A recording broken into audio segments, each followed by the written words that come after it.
The Eclipse by Virginia Woolf never was there a stranger purpose than that which brought us together that June night in Houston railway station. We were come to see the dawn. Trains like ours were starting all over England at that very moment to see the dawn. All noses were pointed north.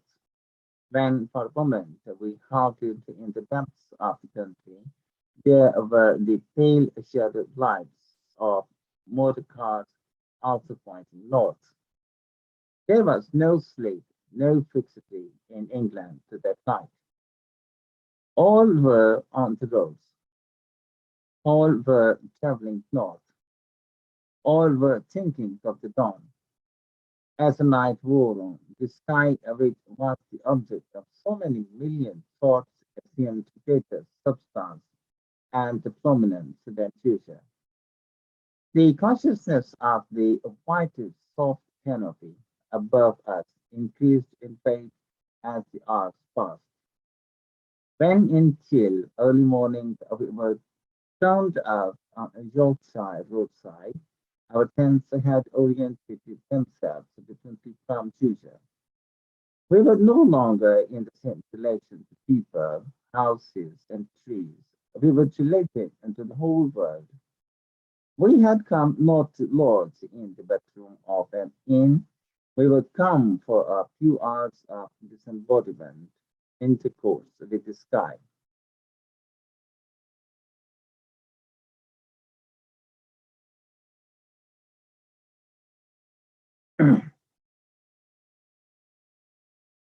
Everything was very pale. The river was pale, and the fields brimming with grasses and tousled flowers, which should have been red, had no color in them, but lay there, whispering and waving round colorless farmhouses. Now the farmhouse door would open, and out would step to join the procession of the farmer and his family in their Sunday clothes, neat, dark, and silent, as if they were going uphill to church. Or sometimes the women merely leant on the window sills of the upper rooms, watching the procession pass with amused contempt. It appeared they have come such hundreds of miles, and for what? They seemed to say, in complete silence. We had an odd sense of keeping an appointment with an actor of such vast proportions that we would come silently and be, that he would come silently and be everywhere.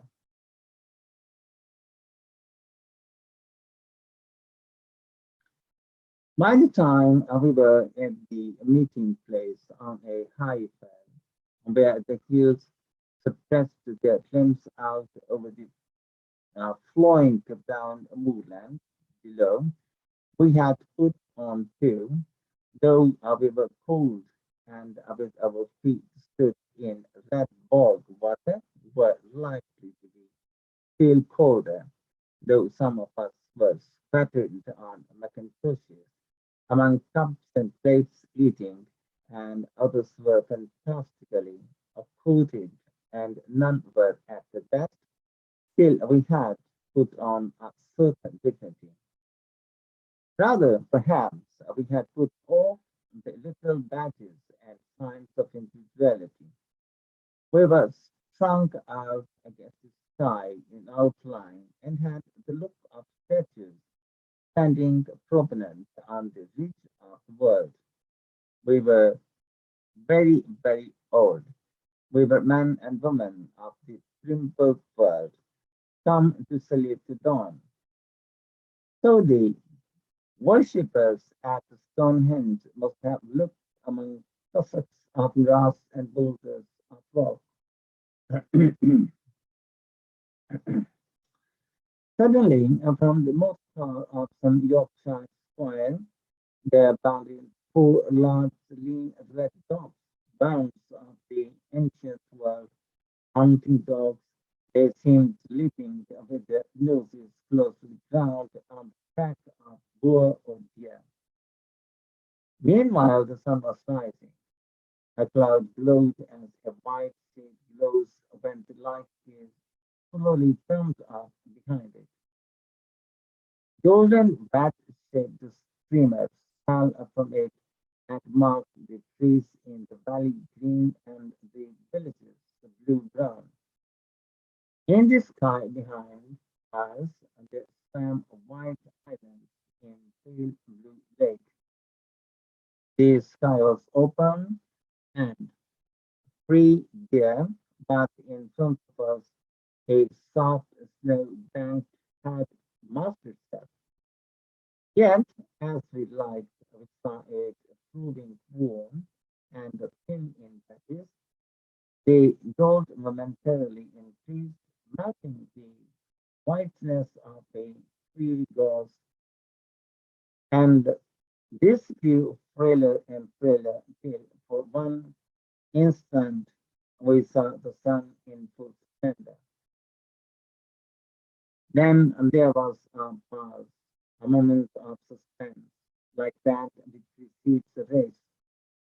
The father held his watch in his hand, counting the seconds. Now they were off.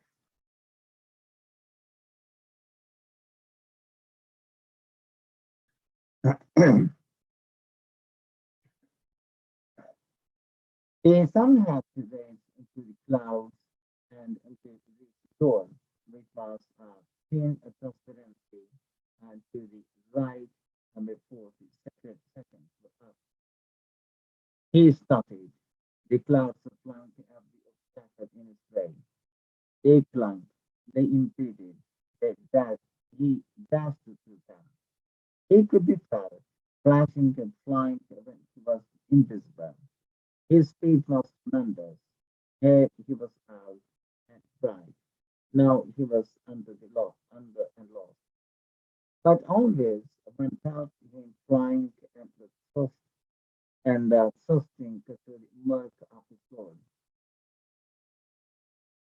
For 1 second he emerged and showed himself to us through our glasses, a hallowed sun, a crescent sun. Finally he went under for his last effort. Now he was completely blotted out. The moments passed. Parties were held in hand of hand. The sacred 24 seconds were begun. Unless he could win a through before the last one was over, he was lost. Still one felt him, peering and pacing behind the clouds to win free. But the clouds held him.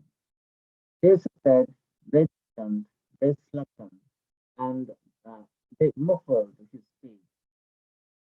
Of the 24 seconds, only 5 minutes, and still he was obscured.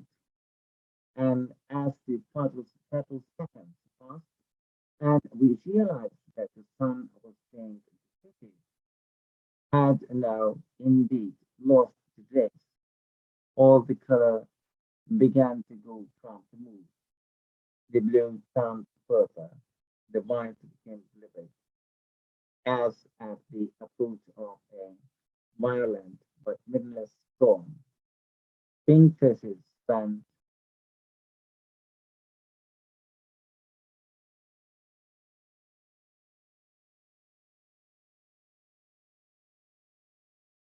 Green, and it became colder than ever. This was the defeat of the sun.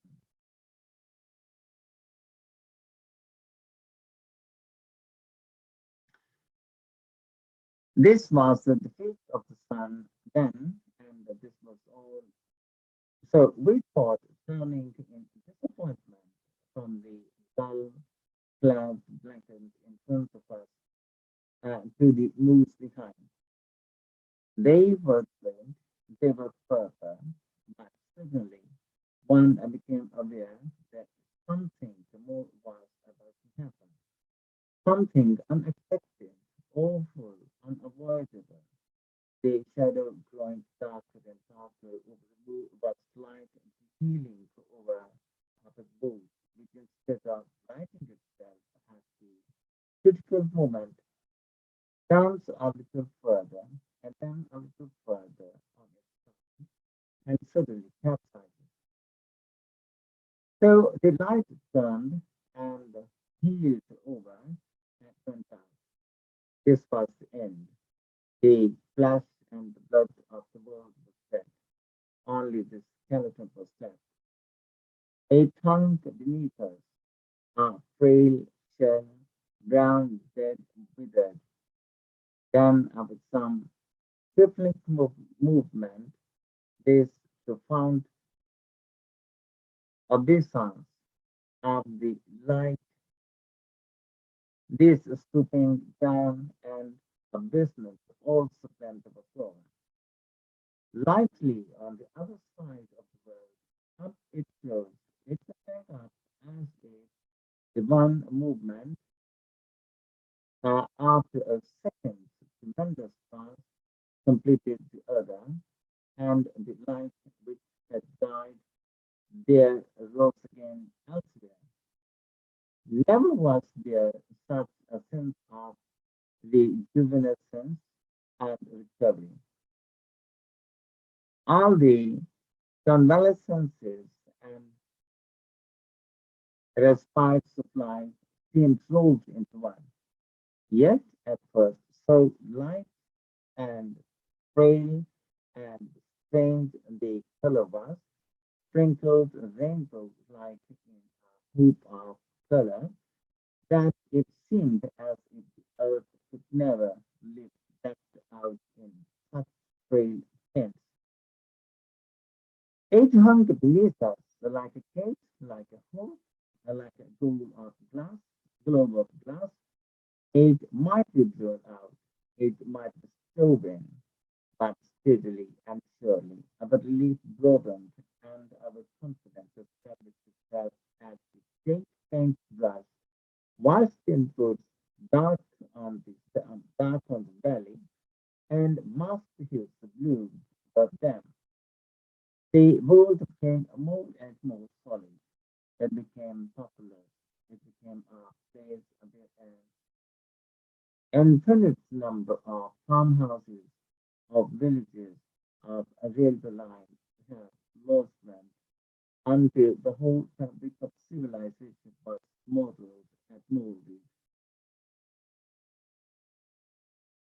But still, the memory and guilt that earth away stand on is made of color.